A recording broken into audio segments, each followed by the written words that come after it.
Hello everyone, welcome back to another new video Wisdom Upload. So guys, आज का video जो है YouTube पर मेरे चैनल पर बहुत ही इम्पोर्टेंट है। वो हर बच्चे के लिए जो लो स्टूडेंट है, लो की पढ़ाई कर चुके हैं, लो की तैयारी कर रहे हैं, इंट्रेंस एग्जाम क्लैट हो, एलाइट हो, डीयू हो, कोई भी इंट्रेंस एग्जाम है, लीगल एप्टीट्यूड्स, हर बच्चे के लिए आज ये वीडियो बहुत इन्फॉर्मेटिव है। किसी भी तरह के कंपटीशन एग्जाम के लिए लो से रिलेटेड ये वीडियो बहुत इंपॉर्टेंट है, क्योंकि आज मैं आपको बताने वाला हूँ कि basic introduction of Indian constitution, जो कि आपको इंट्रेंस एग्जाम में मदद करेगा बहुत ही अच्छा। लेकिन और ऐसे कोई भी बच्चा भी एडमिशन ले चुका है, अगर लो का कॉन्सेप्ट क्लियर करना चाहता है कॉन्स्टिट्यूशन का, तो ये सबसे बेस्ट वीडियो है हमारे यूट्यूब पर। मैं कुछ भी पार्ट नहीं छोड़ा हूँ यहाँ पर इंट्रोडक्शन के लिए। वीडियो को अंत तक जरूर देखिए, बहुत इंफॉर्मेटिव है, बहुत ज़्यादा। अगर स्किप करोगे डेफिनेटली आप कॉन्सेप्ट मिस कर जाओगे। कहीं भी स्किप मत करना, ओके। बहुत ही अच्छा से एक एक चीज़ को पॉइंट टू पॉइंट बताऊंगा इस वीडियो में। आपको पूरा बताऊंगा कि एक चीज़ में कि बेसिक इंट्रोडक्शन ऑफ कॉन्स्टिट्यूशन की, कॉन्स्टिट्यूशन कैसे बना, फॉर्मिंग, उसके बाद प्रीएम्बल क्या है कॉन्स्टिट्यूशन का, कॉन्स्टिट्यूशन कैसे चलता है, कैसे उसका फ्रेमवर्क क्या है, टाइप्स क्या है, ऐसा कि हमारा कॉन्स्टिट्यूशन कैसा है, ठीक ना।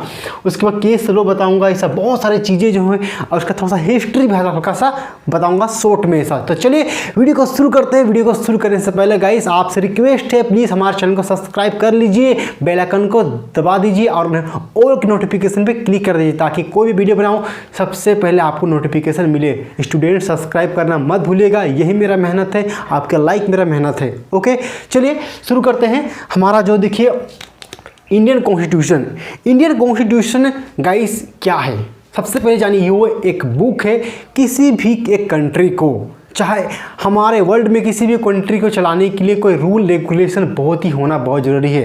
पहले क्या होता था, हमारा रूल रेगुलेशन जो होता है एक ओरल था। वो क्या होता था कि एक रीति रिवाज, कस्टम बहुत समय से आता चला जा रहा था, तो एक कस्टम को फॉलो किया जा रहा था। लेकिन द प्रेजेंट टाइम में अभी कोई भी कंट्री को चलाने के लिए हर कंट्री का अपना अपना एक कॉन्स्टिट्यूशन होता है। उसी तरह से हमारा भारत का भी अपना कॉन्स्टिट्यूशन है, और वो कॉन्स्टिट्यूशन में जो है एक बुक से, ओके, जो कि मैं यहाँ पर पिक्चर बना दिया हूँ ऐसा एक बुक से। और इसके अंदर क्या क्या है, इससे पूरा गवर्नमेंट, एक देश हमारा चलता है इस कॉन्स्टिट्यूशन से मेरे दोस्त, इससे पूरा चलता है कॉन्स्टिट्यूशन। इसके ऊपर, इससे बियॉन्ड कोई भी, ना सरकार जा सकता है, ना बच्चे, कोई भी सिटीजन जा सकता है, क्योंकि कॉन्स्टिट्यूशन जो है फंडामेंटल लॉ ऑफ लैंड, और ये सुप्रीमेसी ऑफ लॉ, क्योंकि इसे ही कहा जाता है मदर ऑफ लॉ। ये हर चीज़ से ये क्या है, मदर ऑफ लॉ, मतलब हर चीज़ का मतलब कि माता है। सच, माता सबको जन्म देती है। तो जितने भी हमारे देश में कानून है, ये सबके क्या है, मदर है, माँ है हमारा इंडियन कॉन्स्टिट्यूशन। इस बात को हमेशा याद रखिएगा, ओके। और ये जो हमारा इंडियन कॉन्स्टिट्यूशन है दोस्त, ये कैसे बना। पहले हमारा देश आज़ाद नहीं था, तो हमारे कॉन्स्टिट्यूशन असेंबली, जो कॉन्स्टिट्यूशनल असेंबली के जो लोग थे, कमेटी बना, वो लोग हमारे कॉन्स्टिट्यूशन को बनाए। बहुत सारे देश से हमारा कॉन्स्टिट्यूशन क्या है, अडॉप्ट किया गया है, कुछ प्रोविज़न, ओके, जो आगे हम लोग डिटेल में पढ़ेंगे। आप लोग को हमारे चैनल पर जुड़िएगा तो आपको बताऊँगा अच्छे से। तब बहुत सारे इसको मेहनत लगा है बनाने में। तो इसके अंदर क्या क्या है आपको बताता हूँ मैं। सबसे पहले कि हमारा कॉन्स्टिट्यूशन जो है गाइस, ये मदर ऑफ लॉ है। हर कोई भी प्रोविज़न इंडियन कॉन्स्टिट्यूशन के जो प्रोविज़न है उसको वायलेट नहीं कर सकता है, ओके। और हमारा जो इंडियन कॉन्स्टिट्यूशन है वर्ल्ड लार्जेस्ट कॉन्स्टिट्यूशन, मतलब कि पूरा दुनिया में सबसे बड़ा कॉन्स्टिट्यूशन कौन सा है, हमारा भारत देश का कॉन्स्टिट्यूशन है, वर्ल्ड लार्जेस्ट कॉन्स्टिट्यूशन है। और ये बताइए, कॉन्स्टिट्यूशन को बनाने वाले जो है हमारे भीमराव अंबेडकर, डॉक्टर फादर, जो इसको फादर कह सकते हैं, जो कॉन्स्टिट्यूशन बनाए हैं, ठीक ना, drafting committee doctor Bhimrao Ambedkar, BR में यहाँ पे लिख दिया हूँ, ओके। तो और एक बात मैं आप लोगों को बताना चाहूँगा, इसका नोट्स भी है, आपको मिलेगा। अगर नोट्स चाहिए तो हमको हमारे चैनल टेलीग्राम पर आप लोग फॉलो कर लीजिए, टेलीग्राम जाकर सब्सक्राइब कर लीजिए, उसको भी वीडियो को डिस्क्रिप्शन के नीचे दिया है। सब कुछ नोट्स आपको फ्री में प्रोवाइड कर दिया जाएगा, ओके। देखिए उसके बाद चेयरमैन ऑफ ड्राफ्टिंग कमेटी, तो ये देखिए हमेशा पूछता है कोई भी एग्जाम में कि फादर ऑफ कॉन्स्टिट्यूशन कौन है, डॉक्टर भीमराव अम्बेडकर, और चेयरमैन ऑफ ड्राफ्टिंग कमेटी कौन थे, वो डॉक्टर भीमराव अम्बेडकर। तो इनका कॉन्स्टिट्यूशन बनाने में बहुत ही बड़ा योगदान रहा है हमारे कॉन्स्टिट्यूशन को बनाने में गाइस। ओके देखिए, और कॉन्स्टिट्यूशन जो बनाने लगा तो उसके लिए क्या है, इसके लिए कॉन्स्टिट्यूशन असेंबली, तो ये जो मैं यहाँ पे जो कॉन्स्टिट्यूशन का असेंबली में लोग बनाया है, तो उसमें कॉन्स्टिट्यूशन को बनाने के लिए हमारे भारत देश में बहुत सारे लोगों की ज़रूरत पड़ा। तो 22 जो है कमेटीज़ सेलेक्ट किया गया, 22 कमेटीज बनाया गया कि कॉन्स्टिट्यूशन को हम लोग 22 कमेटी में डिवाइड कर देते हैं ताकि सब कोई अपने स्तर से रिसर्च करे और सबका अपना अपना योगदान रहे। तो इसे 22 कमेटीज में सेलेक्ट कर दिया है। अब हम बात करते हैं इसका कॉन्स्टिट्यूशन का फ्रेमवर्क, इसका ढांचा क्या है, मतलब वो क्या कहता है, उसका कैसा तैयार किया गया है ऐसा। देखिए कॉन्स्टिट्यूशन जो इसका फ्रेमवर्क है, जो ये फंडामेंटल पॉलिटिकल कोड, ठीक है, मतलब कि हर चीज़ फंडामेंटल, जितने पॉलिटिक्स का जितने भी हम लोग का देश में जो भी रूल रेगुलेशन होता है, बनता है, ये बनाना होता है पॉलिटिक्स का, वो सारी चीज़ें यहाँ पर इसका क्या कहते हैं, ये गवर्न करता है कि कॉन्स्टिट्यूशन पे। ओके, स्ट्रक्चर कैसा है, पूरा स्ट्रक्चर बताता है कि कैसे कोई उनका काम कैसे करना है, कैसे नहीं करना है। ओके, पावर देता है कि एक स्टेट का जो क्या होता है पावर क्या है ऐसा, तो किस तरह से हम अपने देश में सिटीजन का पावर क्या होता है, स्टेट का पावर क्या होता है, अदर कंट्री में क्या होगा, तो नया रूल कैसे बनाएंगे, नया देश कैसे, नया स्टेट कैसे बनाएंगे, बहुत सारी चीज़ जो है इसे पावर दिया गया है। ये कौन देता है, कॉन्स्टिट्यूशन देता है। आप प्रोसीजर बताता है कि किस तरह से आप उसको अलग कर सकते हैं, जोड़ सकते हो, किस तरह से नया कानून ला सकते हो, किसी तरह से कोई भी कानून कैसे इंप्लीमेंट करा सकते हो, अगर आपके फंडामेंटल राइट्स को ब्रीच करता है तो कैसे जाओगे, प्रोसीजर क्या है, वो सब बताता है। उसके बाद ड्यूटी ऑफ गवर्नमेंट, तो देखिए एक सरकार का कर्तव्य क्या होता है, यही बताता है कॉन्स्टिट्यूशन में कि इसको पढ़ने के बाद डेफिनेटली आपका नॉलेज इतना हो जाएगा कि आप डेफिनेटली, मैं कहना चाहूँगा कि कोई भी आपको बेवकूफ़ नहीं बना सकता मेरा दोस्त, रियली। ओके, तो ड्यूटी इसका क्या होता है ये यहाँ पे बताता है। तो गाइस, और आपको ये आप समझिए इसका फ्रेमवर्क ढांचा इसका किस तरह से इसका है, ठीक है, फ्रेमवर्क इसका किस तरह से बनाया गया है। अब हम बात करते हैं कि इसका कि कॉन्स्टिट्यूशन, फ्रेमिंग ऑफ कॉन्स्टिट्यूशन, तो कॉन्स्टिट्यूशन कैसे बना, तो कैसे बना इसके थोड़ा सा हम लोग हल्का सा में ब्रीफ में हम लोग चर्चा करेंगे यहाँ पर। तो कॉन्स्टिट्यूशन जो है गाइस, ये देखिए यहाँ पर, देखिए कॉन्स्टिट्यूशन का जो है न्यू दिल्ली में बनाया गया। ओके, न्यू दिल्ली में जो वहाँ पे कॉन्स्टिट्यूशन असेंबली वहाँ पे बना। ओके, तो बहुत सारे लोग वहाँ पर थे बनाने के लिए। तो फर्स्ट मीटिंग जो है न्यू दिल्ली में ये होगा ऑन दिसंबर 9, 1946 फर्स्ट सेशन। तो कॉन्स्टिट्यूशन जो असेंबली, जो इतने सारे लोग जो है कॉन्स्टिट्यूशन बनाने के लिए वो सबसे पहले मीटिंग किए वहाँ पर, कितना, ये डेट हमेशा पूछा जाता है, दिसंबर 9, 1946 में हमारा फर्स्ट सेशन मीटिंग हुआ। ओके ना, वहाँ पे इस तरह से हुआ। उसके बाद ये जो है ready and adopt on constitution 26 for 1949।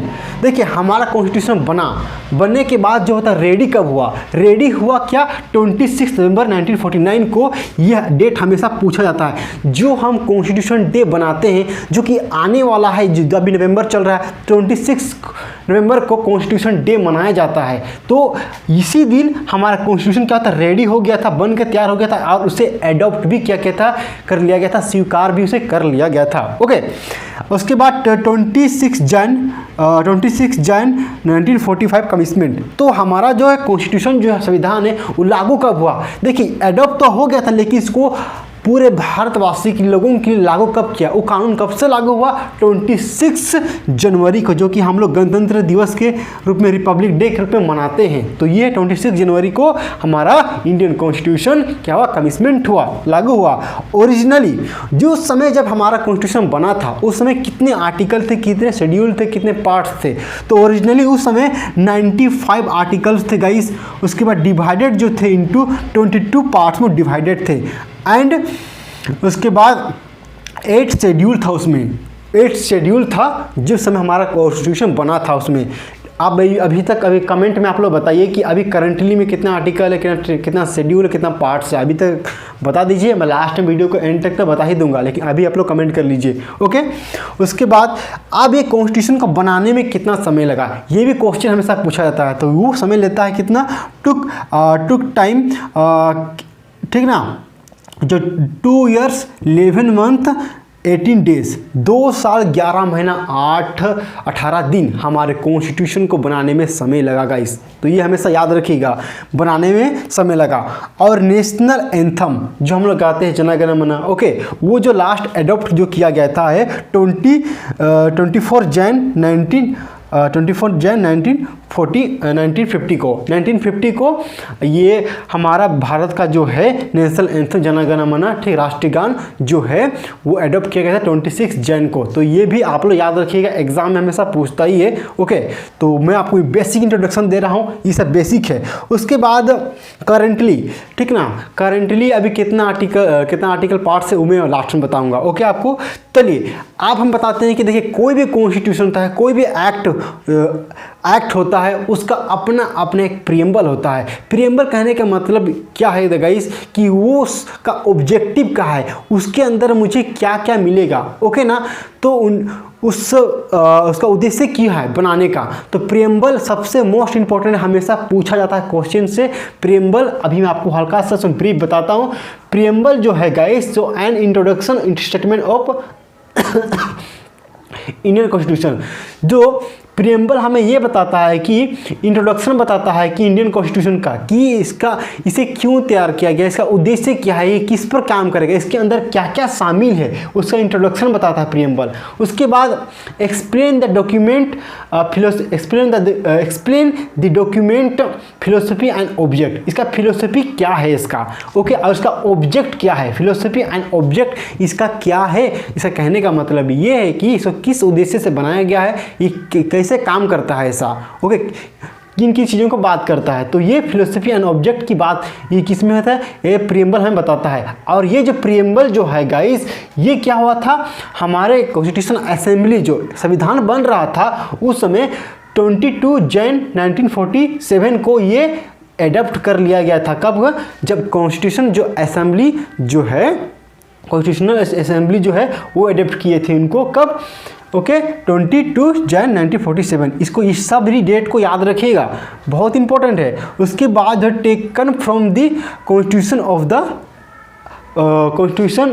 The USA. देखिए ये जो प्रियम्बल जो है, इसका प्रियम्बल का जो कॉन्सेप्ट है वो कहाँ से लिया गया, वो कहाँ से, एक कंट्री से, यूएसए से लिया गया था। तो प्रियम्बल जो है कॉन्सेप्ट कहाँ से लिया गया था, किस कंट्री से, यूएसए से लिया गया था। तो याद रखिएगा हमेशा। अब देखिए, अब 2 केस के बारे में बताना चाहूँगा जो कि हमेशा इंट्रोडक्शन में हमेशा पूछा जाता है कि 2 ऐसा कौन सा केस होता है जो फेमस केस, लीडिंग केस में आता है, लैंडमार्क जजमेंट आया हुआ था कि प्रियम्बल के बारे में, प्रियम्बल को लेकर आया था। तो प्रियम्बल में 2 केस जो है बहुत ही इंपॉर्टेंट है, आपको एग्जाम में पूछ ही सकता है डेफिनेटली हमेशा। तो ये री-ब्रेवरी केस, ठीक ना, री-ब्रेवरी केस जो है, इसमें ये बताया गया था गाइस कि constitution is not part of the constitution, मतलब कॉन्स्टिट्यूशन जो है पार्ट इसका नहीं है, ठीक ना, कॉन्स्टिट्यूशन का जो है ये इसका पार्ट नहीं है।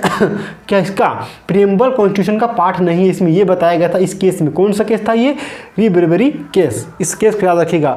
इसी को सुप्रीम कोर्ट ने, ये जो सुप्रीम कोर्ट इस जजमेंट को दिया, तो फिर इसे अपना ही जजमेंट को ओवरलैप किया इसमें। तो Keshavananda Bharati versus state of Kerala में एक जजमेंट नया पास किया गया, और जजमेंट में ये बताया गया कि constitution is part of preamble is part of the constitution. Okay ना, तो ये constitution part of constitution, preamble जो है कॉन्स्टिट्यूशन का पार्ट है। अब री-ब्रेवरी में बताया गया था पार्ट, प्रियम्बल कॉन्स्टिट्यूशन का पार्ट नहीं है, लेकिन केशवानंद भारती में जो केस है उसमें बताया गया कि प्रियम्बल कॉन्स्टिट्यूशन का पार्ट से। और इसमें ये भी बताया गया कि साथ में कि बेसिक एलिमेंट जो है इसमें बदलाव नहीं किया जा सकता है। देखिए कॉन्स्टिट्यूशन का जो है बेसिक एलिमेंट जो है प्रियम्बल का, वो कभी भी बदल नहीं जा सकता, उसको अमेंडमेंट किया ही नहीं सकता। अमेंडमेंट मतलब कहने का मतलब कि बदलाव नहीं किया जा सकता उसमें।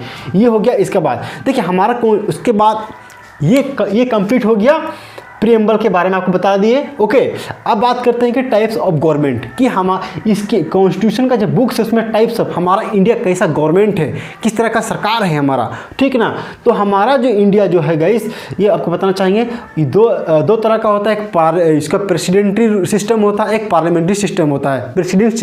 प्रेसिडेंट में जो होता है जैसे कि यूएसए है, जिसमें कि अमेरिका का जो बाइडेन अभी जो है इसका राष्ट्रपति हैं। ओके, तो उसमें प्रेसिडेंट जो सबसे मेन पावर जो होता है प्रेसिडेंट के पास होता है। लेकिन हमारे इंडियन कॉन्स्टिट्यूशन में पार्लियामेंट्री फॉर्म ऑफ गवर्नमेंट है, जहाँ पर बहुत सारा अधिकतर पावर जो होता है वो किसके पास होता है, वो प्राइम मिनिस्टर जो हमारे करंट में जो है नरेंद्र मोदी, ओके ना, तो उनके पास है। तो हमारे प्रेसिडेंट के पास ही पावर होता है, लेकिन पार्लियामेंट्री सिस्टम में तो बहुत सारे डिसीजन जो लेने का जो पावर होता है वो प्राइम मिनिस्टर को जाता है। पार्लियामेंट्री सिस्टम जिसमें कि 3 भाग होता है, ठीक है, गवर्नमेंट का, जैसे आप बता देते हैं। उसके बाद लोकसभा, राज्यसभा एंड उसके बाद प्रेसिडेंट, 3 चीज़ से मिलकर संसद बनता है। संसद में हमारे कानून बनते हैं। ओके, तो ये इसका पार्ट हो गया। तो पार्लियामेंट्री फॉर्म ऑफ गवर्नमेंट है हमारा इंडियन कॉन्स्टिट्यूशन, जो हमारा सरकार है ऐसा जो गवर्नमेंट का है।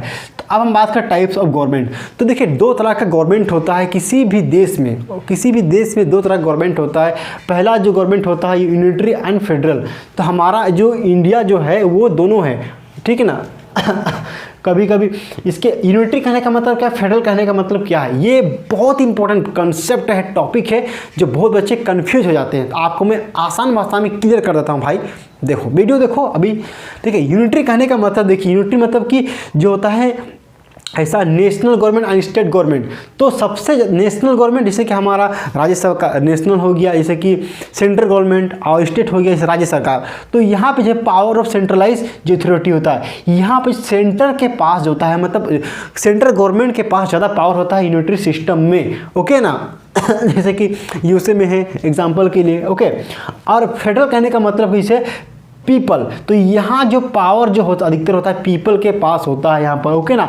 और स्टेट गवर्नमेंट और नेशनल, यहाँ पे जो होता है डिवाइडेड पावर जो होता है ये पीपल को होता है, जहाँ पर जिसमें कि इसमें कह सकते हैं स्टेट और नेशनल दोनों को पावर होता है अपना अपना स्तर से कानून बनाने के लिए सा। ओके, तो कभी कभी ये ओवरलैप कर देता है सेंट्रल गवर्नमेंट। ओके, तो यहाँ पर मैं बताना चाहूँगा कि ये जो है हमारा इंडियन जो है क्वासी फेडरल है। ओके ना, कभी क्वासी फेडरल है हमारा इंडियन जो इंडियन गवर्नमेंट है वो क्वासी फेडरल है। ओके, तो ये जो है हमारा इंडियन कॉन्स्टिट्यूशन गाइस। तो इसमें जो आपको बताना चाहिए कि जो पावर है वो किसके पास, divided power authority with the people के पास है। अगर हमारा सरकार अच्छे से काम नहीं करेगा तो हम उसे नेक्स्ट 5 साल के इलेक्शन में उसको क्या करेंगे, हम लोग उसको हटा देंगे अपने चुनाव से। ओके ना।